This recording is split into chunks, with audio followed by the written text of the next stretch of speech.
If you haven't been through adversity in some form or fashion in your life, then you're lying. Webster's defines adversity as a difficult situation or condition, misfortune or tragedy. And so the question becomes, how do you handle adversity? Folks that know about this call it a crisis personality survivor.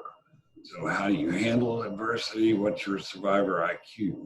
Basically, going through a COVID, when you're going through any other adversity, you either handle it in a negative way or in a positive. And the negative way of looking at it, which I think we're seeing a lot of people go through during this COVID time, but the negative response is depression or anger, or get into analysis paralysis, as I call it.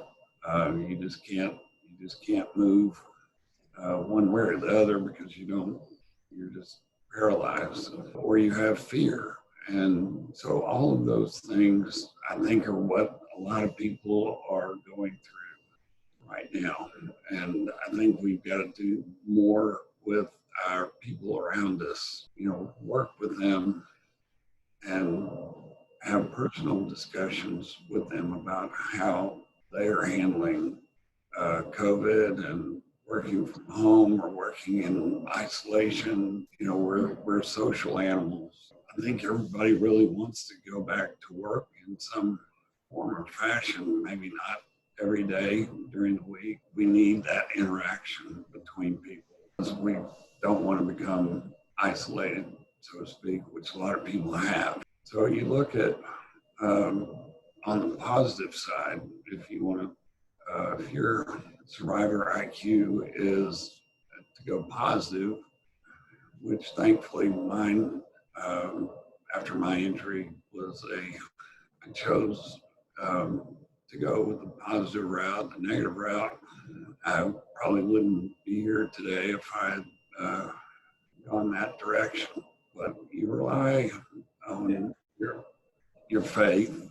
All of us need somebody in our lives that we can rely on and have our back, so to speak. You want to be realistic about how bad your situation is or may be at the moment. So get real with yourselves and understand where you are and what you may need to do to tune yourself up a little bit. And look and listen to your heart and not just your head. We get a lot of information thrown at us all day long about COVID and deaths and infections and so forth. And it's easy to let your brain kind of start moving you in an adverse condition. So listen to your heart. Listen to what your heart and your soul are telling you. And always seek a way forward. Don't get, analysis paralysis, because you just get stagnant, and you've got to move forward, even baby steps, just whatever you can do. People are going to criticize you from time to time during your life, and you're going to go through those adverse conditions. They're going to tell you what you should have done, how you could have done it better. But it's really whoever's in the arena. And in the arena means get back to it. Get back in whatever your arena may be. Move on, move forward. Whatever adversity comes your way, give thanks for your ability to wake up each day. That's a good day when you get to open your eyes and you're still there and you're still in one piece, and you can get up and stand up and go make a cup of coffee. That makes the day even better. Choose a positive path each day and influence everyone around you in a positive manner. And I think we need to do a lot more of that at our companies and with our families because it's, everybody's going through a lot. A lot of people have had spouses or partners, whatever, that have lost their jobs. A lot of income being lost, and children at home need to be homeschooled, and people are going through a whole lot. So let's approach everybody around us in a positive manner and just live each day to its fullest because you get one day at a time. You got to make the best of it, and the best thing you can do is move those around you to be positive, to give them a little boost in life, and give them a kind word, a smile, pat on the back. Tommy, how many years has it been since your accident? 11 and a half. 11 and a half years. He shared with us one time in the forum, as a caregiver did, that the average life of a person with the same accident is 3 years and 6 months, and he gives all the credit to his caregivers, which all of you invest in. I know when we get to do the Tommy's Night Out, and just one of our heroes. We're so grateful he's here. Michael Palladino? I am interested, and this is not intended to be a softball question, but you don't get to wake up and stand up and go make a cup of coffee. So how do you get to that positive place every day, knowing that you do face adversity that the rest of us don't face? I'm just blessed. From the moment I fell off that ladder and was injured, God was on my side, and I was thinking positively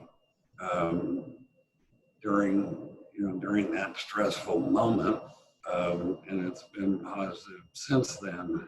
But I was also I came out of the womb, I think, with a positive, joyful attitude. I don't know how I was lucky enough or blessed enough to get that, but I have the caregivers, like Tim mentioned, are just golden.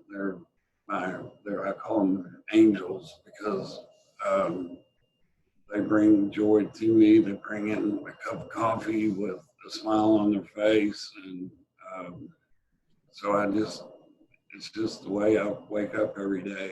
I've learned to embrace the need for people to do things for me. You can either go negative or you can go positive each day. And I just choose to go positive, and I have great people around me, great family, great friends, great co-workers. And so I choose to be around positive people and people with a little bit of joy in their heart. And so I think that takes me down the road a long way. I'd like to say something to Tommy. Tommy, how are you? Good, Sarah. So good to see you. Yes. Glad to see you healthy. I'm glad to be healthy. Yeah. Well, I just wanted to say you're one of my favorite people on earth, and you're one of the most inspiring people. But for anybody that wants to know more about Tommy's story or really just be inspired to get through any type of adversity, his book, Flipped, is like one of the best books. I mean, it's fantastic. Is that your brother-in-law that writes it, Mark Savers? Yes. Okay. And then Tommy's wonderful wife, Robin, there's things from her in here, there's things from Tommy in here, but this book, when I was going through some really tough things in my life, helped me a lot. So I would recommend anybody can get on Amazon, anything, and it helps support Tommy and his family too. So thank you for all you do, Tommy. Oh, thank you. Love Sarah. you so much. Love you. It's a book you can't put down almost when you start reading it, because especially if you happen to know a little about Tommy. And so it's a wonderful book, and we hope you'll buy one. So it does help Tommy. And then we hope to see everybody at the Tommy's Night Out when we do that again. We're trying to plan on October. I think it's October 9th or October 7th. And we're trying to decide if we ought to try to do that. So many people have been hurt financially, and I don't know. I don't feel right about people going out on my behalf and asking for donations or whatever when so many people are hurting. Right. I don't know what kind of feedback y'all might be able to give me on that, but Well, I don't think you should feel bad about it, Tommy. You guys are dealing with a lot more than most people are dealing with. And even if you can't have an actual event, like we're considering making our October event virtual, there's ways to do it, especially with all the great auction items you guys get. You can do a silent auction online where people can support if they want. You're not asking people to give you something that they don't have, but there are a lot of people that are financially okay as well and would love to support you. So I would say I'd be happy to give any advice to anybody on your team for that event, for some of the virtual stuff that we've done. You guys want to? Yeah. Yeah, Sarah's done some beautiful due diligence on how to do this virtual event that she's going to be having here on June 14th, and there's still tickets available. And you go by and get a meal at Bordino's and a bottle of wine for two, and then you go 2 bottles of wine. 2 bottles, all right. Sarah, you share with us kind of how that flows, just so other people may have nonprofits that they're thinking about doing as well. And Tommy, I'll just say one more thing. There's a lot of people who still can contribute and gain from getting to invest in you, and they want that opportunity to do that. So I think it helps them live a fulfilled life by getting to invest in you and in Sarah's initiatives and those things like that. So I would not hesitate whatsoever. The market will sort that out. Some people won't be able to make it, but maybe if we have a live event, we'll figure out how to comp more tickets or something, for those people. Yeah. But so they can be with you. Anyway, Sarah, anything you want to add? Well, so just virtual events, people are starting to do them, and I've seen some of them are lame, but I've seen a lot of people doing really good work with it. And especially with your Tommy's Night Out, you guys, your auction items are just fantastic. So you could easily do that virtually with mobile bidding. I mean, we already do mobile bidding in our Winetopia event, so I would highly suggest that for you, and to not put yourself at risk around a bunch of people, especially in the fall. And a lot of people can do that, and it's actually really easy. Our event that we're doing, we usually do a dinner at Bordino's in the spring, but we've had to postpone it, and now we've made it virtual.